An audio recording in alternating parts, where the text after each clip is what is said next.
America makes her bid for the Atlantic Blue Ribbon as the biggest and fastest liner built in the United States arrives in New York after a shakedown cruise from Newport News, Virginia. Nosing up the harbor, it receives the traditional marine ovation. The last word in radar equips the masts of the new Sea Queen. Past the Statue of Liberty, the 53,000-ton luxury ship slowly and majestically noses her way up the harbor as flags bedeck her 990-foot length.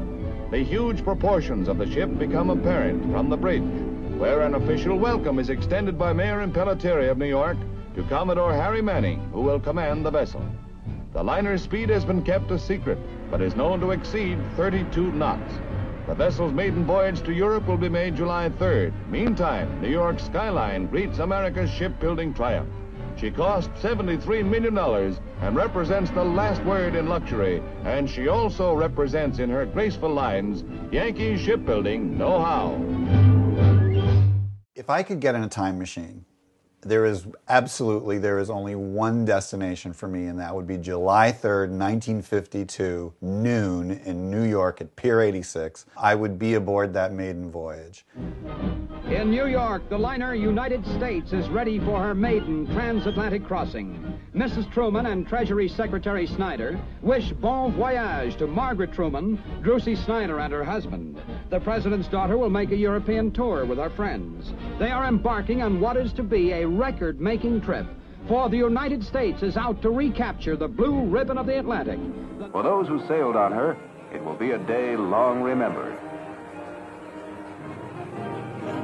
It was very exciting. There were airplanes flying, there were whistles blowing, there were flags all over, there were fire boats out, all spraying, you know, all the whistles and everything. It was very, very exciting. You just felt the excitement the minute you put your foot on her. There was live music playing as the ship backed away, and there was the excitement when you started to feel the shudder of the ship under your feet. The 900-foot ship begins her history-making voyage. They didn't know, of course, how fast she was going to be.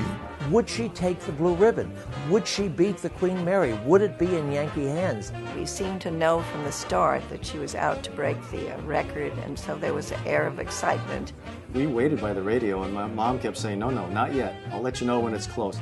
As we neared Bishop's Rock off England's coast, our pride in the new First Lady of the Seas mounted with each passing hour.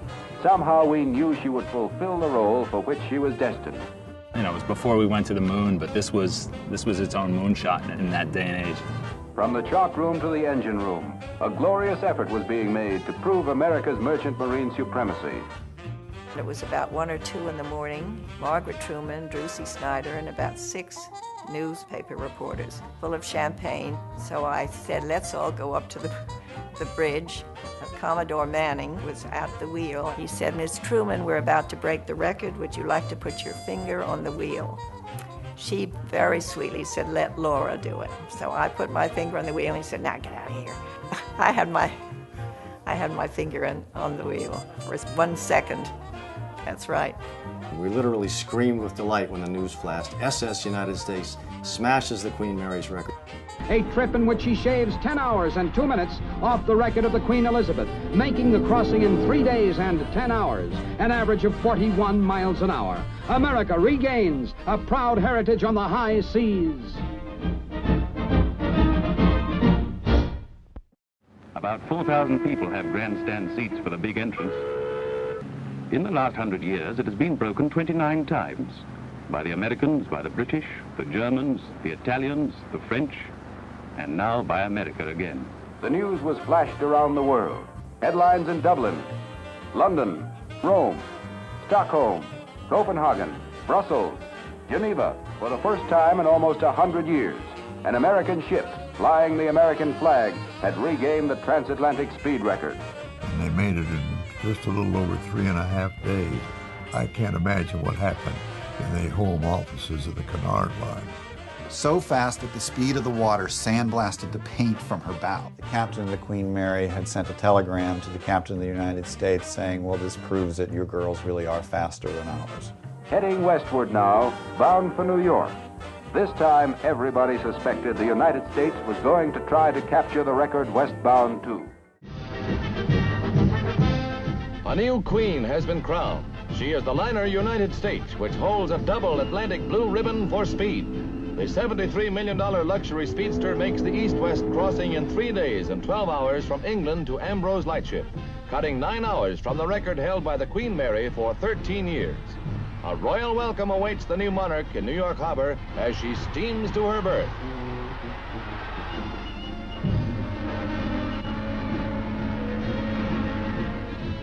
Sleek, streamlined, and trim, she completes the 2,900-mile run with an average of almost 40 land miles an hour, with a hint from her officers that she had plenty in reserve.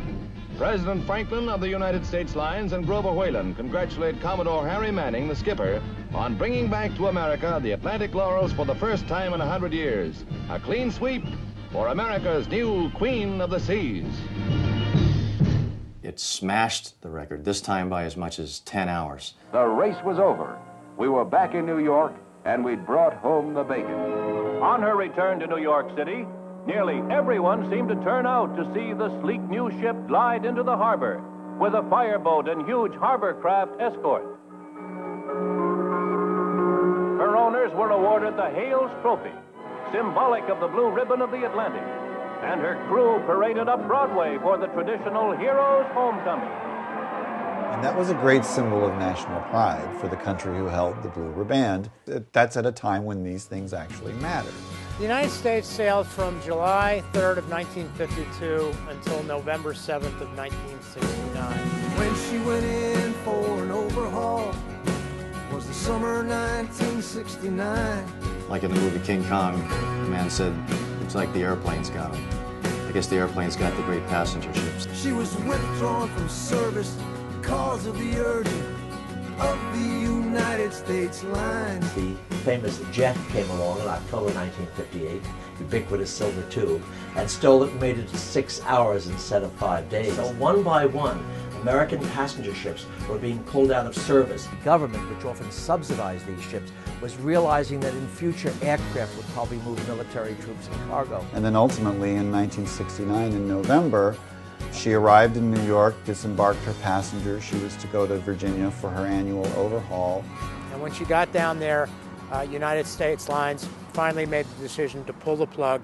They dropped the paint brushes into the paint cans. The beds were left unmade. Everything was just stopped.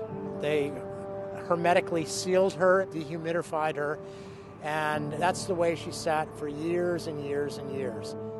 And they had no idea that they had sailed the last voyage of the SS United States. It's very sad when the United States was no longer in service. When I had children of my own, I became more curious, as people often do, about my family legacy. And so, I literally just logged onto the computer one night, and to my shock, really, there she was. So we traveled to Philadelphia, and as we were sort of heading south down Columbus Boulevard, in the distance, I saw these two huge funnels. She looked nothing like the pictures I'd seen on the internet of this gleaming beacon with the bright red, white, and blue funnels. But there was something about her, tied up with all of these lines, and you just really had the sense that she could pop those lines. There was still a sense of power there. I was encouraged that she'd lasted that long. The irony is that right there in Philadelphia, in the home of the Liberty Bell and Independence Hall, the birthplace of this great nation, they don't know what that ship is. I know it's pretty big. It just says United States on there. Looks like it was a cruise ship. She's been forgotten, and I think that needs to change. It's bigger than the Titanic. That's a big surprise. And they have no idea that this massive ship that's sitting there is the SS United States, our nation's flagship, one of the crowning maritime achievements of the 20th century, if not the crowning maritime achievement. I pass by it every year. They're sailing in my boat, and each year to watch it get rustier, dirtier, wind was broken out of it. And I saw the condition that she's in now. A cry just came out of my throat. It was just of sadness. It was tear-jerking to see it just going to pieces and nobody caring. She strains at her mooring lines. She's still floating. She moves. And it's as if she's trying to go back out to sea. Seeing all the portholes that have been vandalized, and it choked me up, there's no doubt. I try to imagine what William Francis Gibbs would think if he saw this today. I mean, where is the spirit of St. Louis?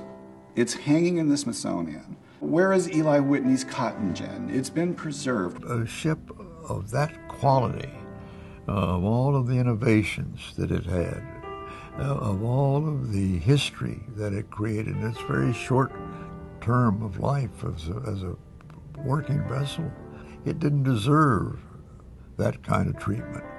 Why has this ship that was such a magnificent achievement in its time, why has it been allowed to decay like this? This is a crime against shipbuilding, a crime against history. The way she looks today makes me feel very sad. The paint peeling and all, but she still has a dignity about her that she'll never lose. It's definitely a little sad and upsetting just because it's so rusting and almost decaying, but at least I know it's still here. It could be much worse off and could not even be here, so hopefully in the near future we'll be able to restore it and bring it back to almost what it was. I want to see her brought back to her place in history, and I want school kids to know what that ship is and why it's really, really cool. It's a piece of history we shouldn't let die.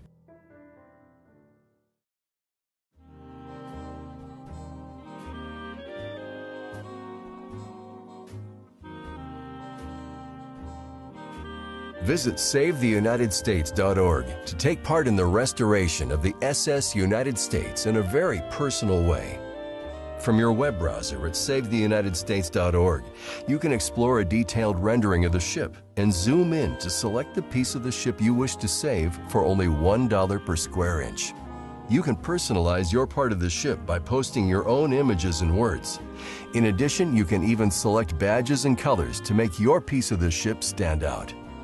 Once your donation is complete, you can share your creation through Facebook, Twitter, or email, allowing friends and family to link directly to your piece of the ship and start their own journey. As you explore the ship, see who else has joined the effort, view their photos, and read about their personal connections to the United States. Search every inch of the ship and find interesting facts about various onboard locations, and explore our interactive timeline to gain a better understanding of the ship's rich history.